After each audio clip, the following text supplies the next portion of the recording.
से सब्सक्राइब कल तो हम फिट होंगे, बेहतरीन होंगे, अपनी लाइफ अच्छे से एंजॉय करोगे हम तीनों की तरह।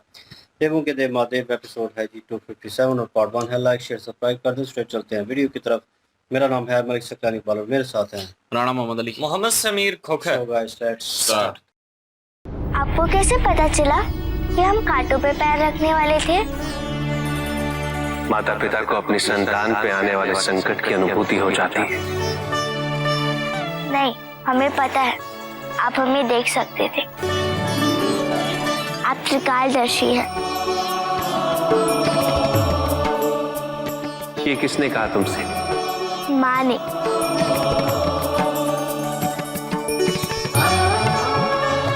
और क्या बताया हमारे बारे में तुम्हारी माँ ने? यही कि आप होने वाली चीज को पहले से ही जान जाते। सत्य है ना? हमारी ही भूल थी, हमको आपके साथ ही खेलने खेलना चाहिए था। अब क्या खेले आपके साथ?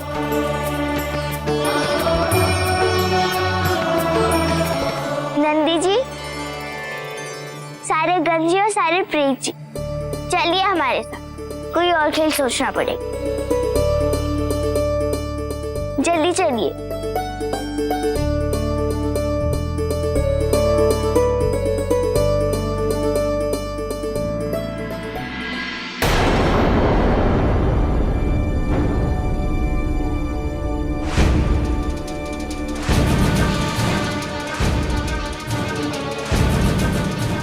मुझे मेरे पिता से दूर करके तुम असुरों को लगा कि त्रिपुर का वर्चस्व स्थापित हो जाएगा, किंतु तुम भूल गए त्रिपात, मेरे पिता होने से पूर्व वो महादेव है। मूर्ख भी उन्हें पराजित करने का विचार अपने मन में कभी नहीं लाते। सत्य कहा, हमें हमारी भूल का आभास अवश्य होगा। शिवपुत्र कार्तिकेय, हमने सोचा महादेव ना सही, उनके बेटे का वध हम अवश्य करेंगे और ये भी उनकी अपनी पराजय होगी, महादेव की पराजय।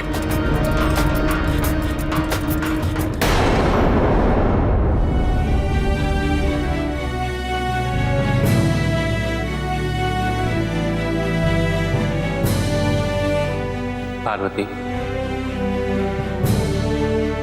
क्या सोच रही हो?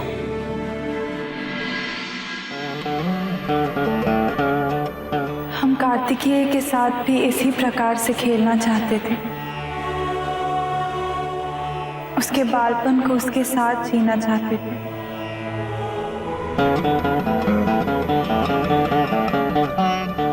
आपने तो कार्तिकेय के साथ हमसे अधिक समय व्यतीत किया है स्वामी। आपको उसकी अनुपस्थिति का आभास होता होगा।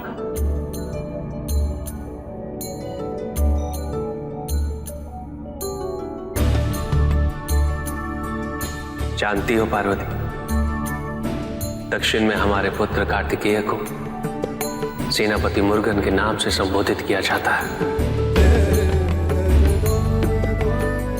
मुर्गन, नाश करने वाला,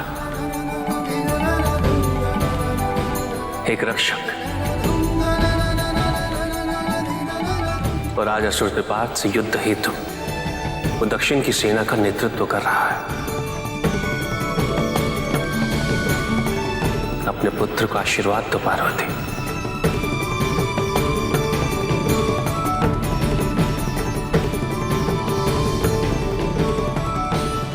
विजयी भव पुत्र। पता नहीं तुम जैसे कितने असुर मुझे मारने की अतृप्त इच्छा लेकर आए और मृत्यु प्राप्त करके चले गए। कार्तिकेय, मत भूलो त्रिपात कि धर्म और अधर्म के युद्ध में विजय सदैव धर्म की होती है और धर्म के संरक्षक मृत्यु को अपना पुरस्कार मानते हैं। कार्तिकेय, हम तुम्हें पुरस्कृत अवश्य करेंगे, अवश्य। आक्रमण!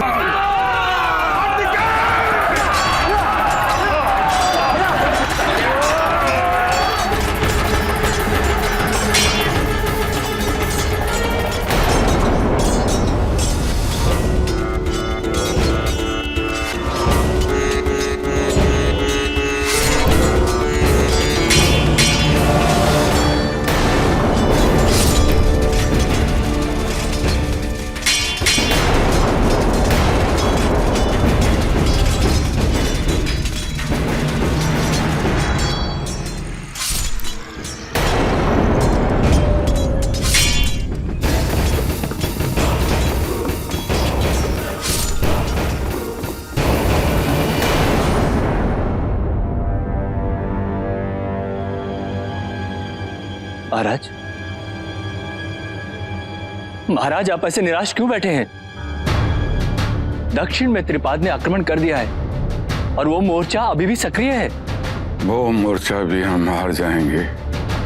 नहीं महाराज, त्रिपाद दक्षिण के असुरों में अत्यंत शक्तिशाली असुर हैं और महाराज वहां कार्तिकेय को ना तो महादेव और ना ही उनकी माता पार्वती का संरक्षण प्राप्त है। ये स्वप्न है चक्री, और ये स्वप्न मात्र स्वप्न ही रह जाएगा। असुरों की विजय कदापि नहीं होगी। हम अपना वर्चस्व कभी स्थापित नहीं कर पाएंगे, चाहे हम कितना भी प्रयत्न क्यों न कर लें। ऐसा ना कहे महाराज। और फिर राजा बलि ने भी तो आपको स्वर्ग पर विजय प्राप्ति का वचन दिया है। हाँ, दिया है।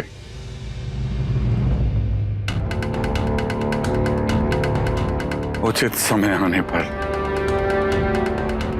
कब आएगा वो उचित समय? उस उचित समय की परिभाषा क्या है? मैं क्या, कोई भी नहीं जानता। कुछ नहीं होगा चक्री, कुछ नहीं।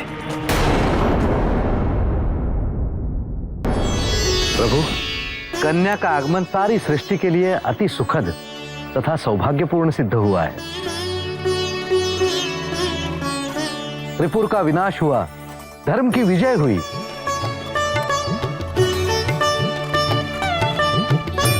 हमें भी आप सबसे मिलने की बहुत इच्छा थी। माँ ने और पिताजी ने बताया आप सबके बारे में हमको। कथाएं सुनाई है। हमें आप सबका आशीर्वाद चाहिए।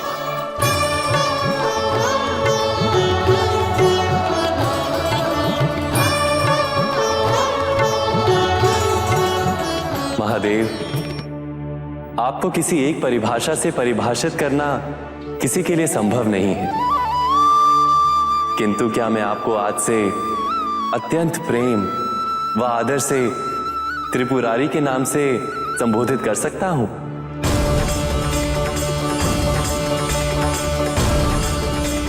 त्रिपुर का नाश करने वाली त्रिपुरारी।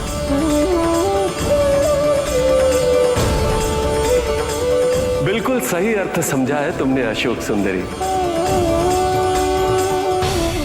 जानती हो, केवल तुम्हारे पिता ही त्रिपुर का विनाश कर सकते थे। क्यों? क्योंकि रजस, तमस या सत्व, तीनों गुणों का महादेव पर कोई प्रभाव नहीं पड़ता है।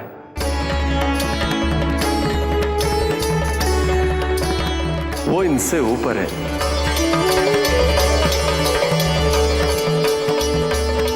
सदैव त्रिया अवस्था में रहते हैं।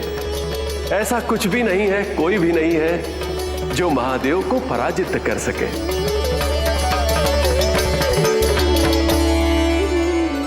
बाहरी जय से पूर्व अपने भीतर स्थित त्रिपुरों का नाश करना अनिवार्य है, अन्यथा एक गुण का उत्भेदन दूसरे गुण की उत्पत्ति का कारण बन जाता है और दूसरा गुण तीसरे गुण को पनपने में सहायता करता है। इन तीनों के इस विषम चक्र से पुनः बाहर निकलना असंभव है।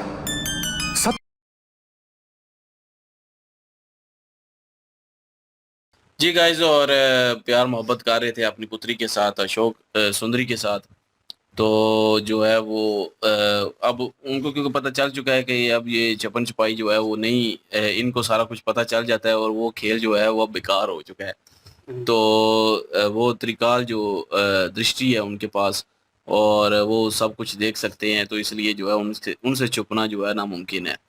तो फिर जो है उन्होंने नंदी जी से जो है वो नंदी जी को आवाज़ दी, प्रेत और गन को आवाज़ दी कि आओ चलो मेरे साथ और कोई नया खेल सोचते हैं।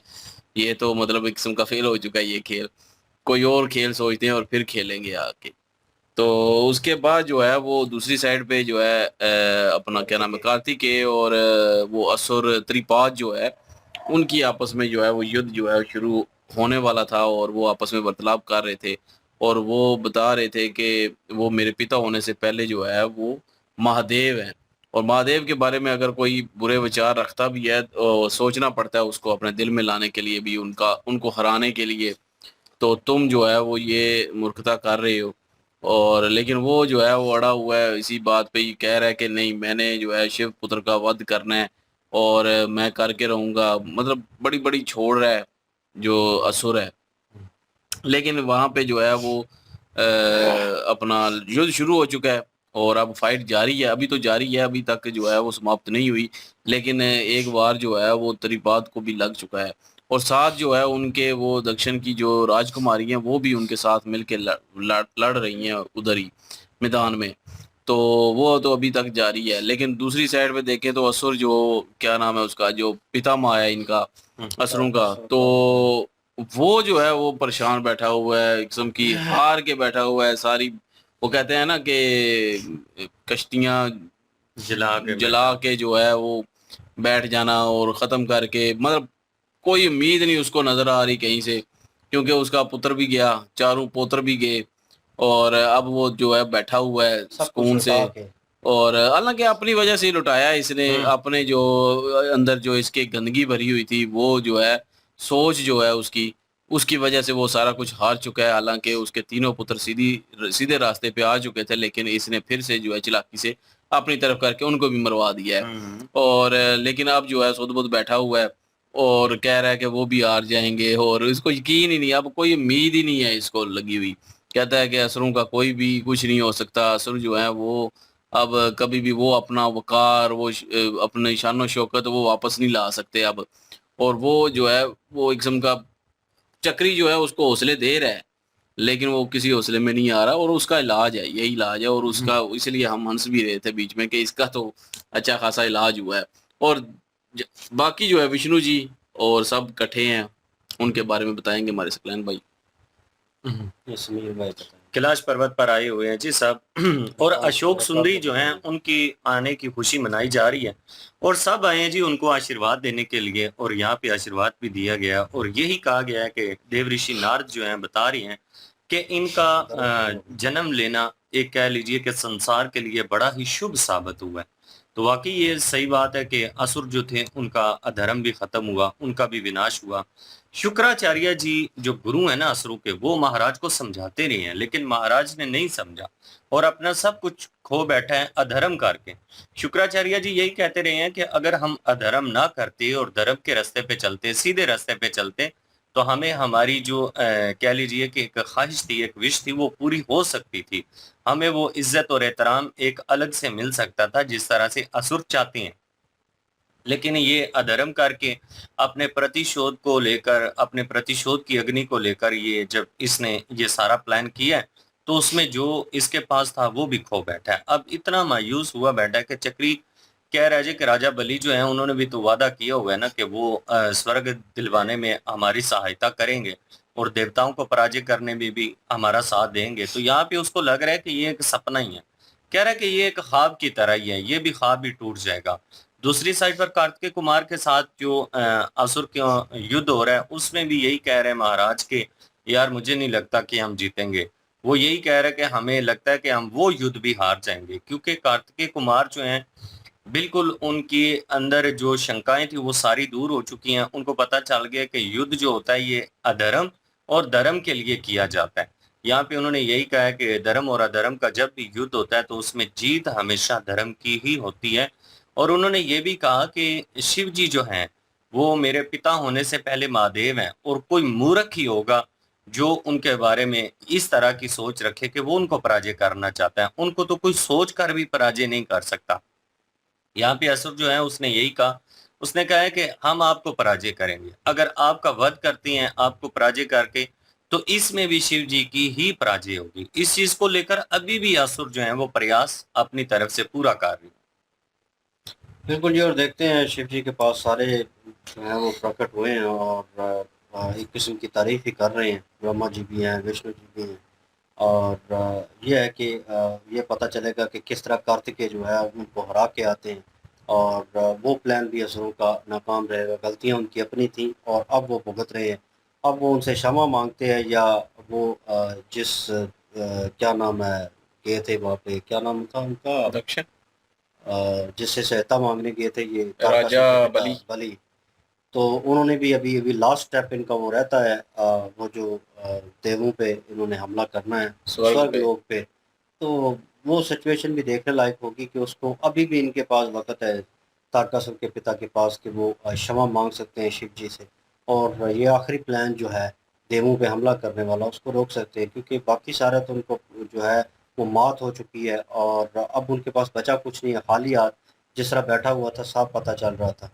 लेट्स सी, देखते हैं जी नेक्स्ट पार्ट। और ये है कि ऋषि दुर्वासा भी नजर आए हैं, और ये तभी नजर आते हैं जब इन्होंने किसी को श्राप देना होता है।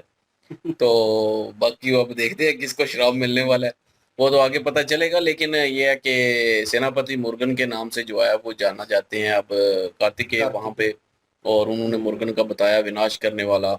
और वो जो है वो माता पार्वती को समझा रहे थे, क्योंकि उनको थोड़ी सी जो है वो ये भी परेशानी हो रही थी कि वो भी होते इधर, ज़ाहिर है याद तो आ रही थी। तो फिर उन्होंने कहा कि वो युद्ध में है और आशीर्वाद देना चाहिए अभी हमें, और फिर उन्होंने आशीर्वाद भी दिया। और यहाँ पे जो है वो शिव जी को एक और नाम दिया गया है, त्रिपुरारी। त्रिपुरा का जो है वो विनाश करने वाला, त्रिपुरारी के नाम से जो है वो जाना जाएगा। तो वो भी इनको नाम मिला है अभी।